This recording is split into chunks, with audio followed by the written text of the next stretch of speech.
thank you for joining the Fantasy Football League. Hopefully you guys will have as much fun as I do. And I know that there are a lot of new players out there, and so I wanted to create a video kind of explaining how to play fantasy football so that everybody can have a little bit more fun so they know what they're doing. So I wanted to go over 5 items to try to help people with fantasy football. The first will be the basics of fantasy football. 2 will be drafting. 3 will be adding players after the draft. 4 will be setting your lineups, and 5 will be some tips that I have.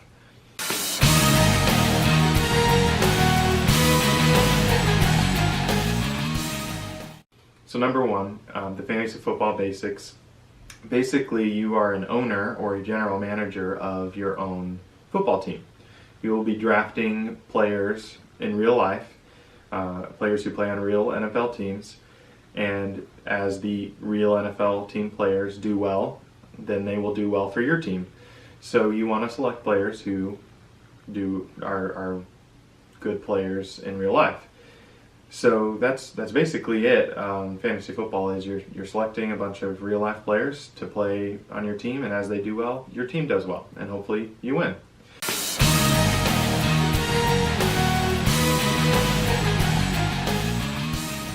So number 2 is drafting. So what you're going to be doing is you'll be drafting 16 players to be on your team. 9 players will be your starters each week, and 7 players will be on your bench. And throughout the year, you can transfer people from your bench to your starting lineup as you see fit. So the positions you'll be drafting is you will have to have at least 1 quarterback, 2 running backs, 2 wide receivers, a defense, a kicker, a tight end, and then there is a flex position. And the flex position is not too difficult. It's a position where you can either put a running back or a wide receiver or a tight end in there, depending on how you draft your lineup. The last 7, the bench spots, you can draft whoever you want. You can draft extra running backs or extra wide receivers or extra quarterbacks, however you want to draft. But you will need to make sure that you have the set lineup, the required number of starters and their positions. And we are going to be drafting through ESPN, and ESPN will make sure that you have the right positions and the right amount of players as you're going through your draft. So the second thing is draft order. The draft order is randomized. So 1 hour before the draft, I set it up so that ESPN is just going to randomize it, and you'll learn your position before the draft. Now, one note to make is we currently haven't set up our draft time yet, which we'll need to go over. But once that draft time is set up, 1 hour before the draft, the drafting positions, whether you're drafting first or you're drafting 8th, will be set up randomly before the draft. Now, the way the draft works is it's called a snake draft. Now, if you don't know what that means is in the first round, the first person will draft. You'll draft 1, 2, 3, all the way through 8. And then in the second round, you'll do it opposite. Then the 8th person will draft first, and the first person will draft last, and it'll keep switching like that until we get through all 16 rounds. So the next question is, hey Nick, I don't know who all the NFL football players, I just know who my favorite players are. How will I know who to draft? So ESPN has a nice thing where they rank the top fantasy football players from best to worst, or most likely to succeed to least likely to succeed. And when you're drafting, you'll have a whole board of players. Well, they will rank them for you from 1 to however many players we're drafting. So when it's your turn to draft, you will have a list. It'll show you the list of players of who's best, who's worst. It'll give you their positions. It'll give you kind of their projected points for the year. And you can select from that list, so you're not doing just a blind pick of players. You'll have a list that'll show you a list in front of you of who's good, who's the next best player to select. And you can select that way. ESPN has a thing called an auto draft. So what that means is if you're unsure about picking your own players and you think, I might mess this up, what you can do is you can just set your team on auto draft, and what that does is ESPN will select the players for you. And the way it'll select the players for you is it'll just select the next best available player on the board based off of their rankings. And it will make sure that you have enough positional players. So let's say, so like we talked about earlier, you need at least 2 running backs to be able to start in the league. So if it has drafted 4 wide receivers for you already and you need some running backs, it'll make sure that it selects running backs for you so that you can have players to fill those slots. So you won't just be left out on a limb and it just selected players that don't meet the needs of your team. So you can do it in either way. It just kind of depends on how you feel. If you feel like, hey, I kind of want to choose my own players, or if you'd rather have ESPN choose them for you, it's totally up to you. And that's basically it for the drafting process. If you have any more questions, feel free to text me or email me.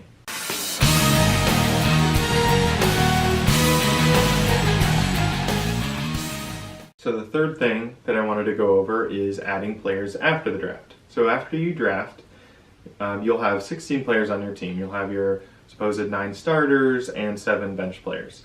Well, it's possible, as is typical in the NFL, that players get hurt or players get suspended.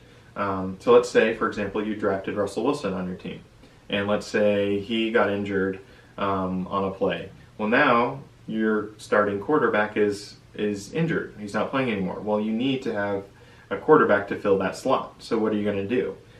So what you're going to do is there's a thing called the waiver wire in fantasy football where all the players that were not drafted or are not on somebody's team are sitting out there in a pool for you to pick up in between the NFL weeks. So what you can do is, say you play Russell Wilson, he gets hurt. The next week you can say, well, I need another quarterback to replace for Russell Wilson. So you go out to the waiver wire and you look and see who's left, who's out there that is not on somebody else's team already that I can pick up and put on my team. So that is what you'll have to do throughout the year, is you'll have to look at this pool of players that people don't already have on their team, and you'll be picking up players to add to your team, dropping players off of your team to help make your team better. Also, as the year goes on, sometimes players emerge who weren't good to start off with, or it's a rookie and you don't know how good he's going to be, and he'll all of a sudden become a superstar and you'll want to add him to your team. So you want to be aware that you can add and drop people from your team as needed throughout the year.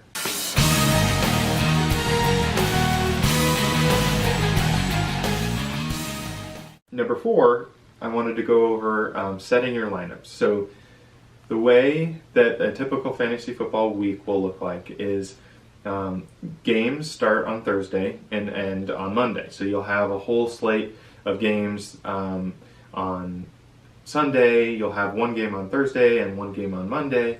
And basically a fantasy football week starts on Thursday and ends on Monday.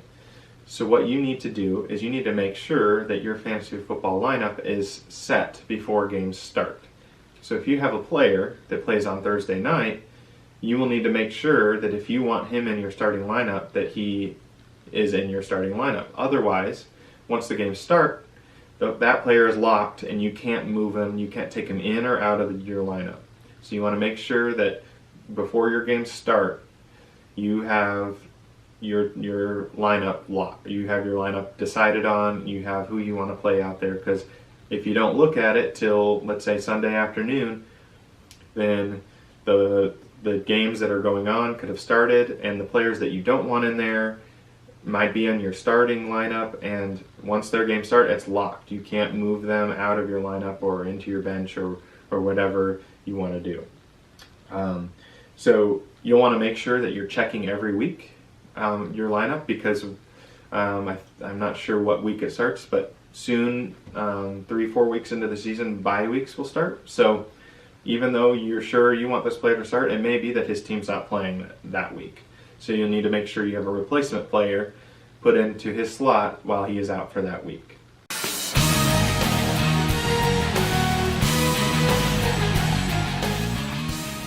The fifth thing, the last thing, some tips that I wanted to share are don't just choose people from your favorite team. And I know that it's easy to say, you know what, I really like the Seahawks, they're really good, or I really like the Colts, or whoever your favorite team is, and say, you know what, I know that Russell Wilson is good, and I know that Doug Baldwin's good, and I know that the rookie running back Rashad Penny is going to be good, so you just choose all of those players.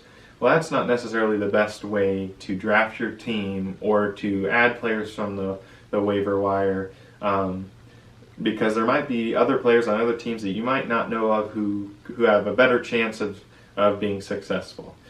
The second tip I wanted to give was you don't win at the draft. So you may think, hey, I drafted my team, I'm all done.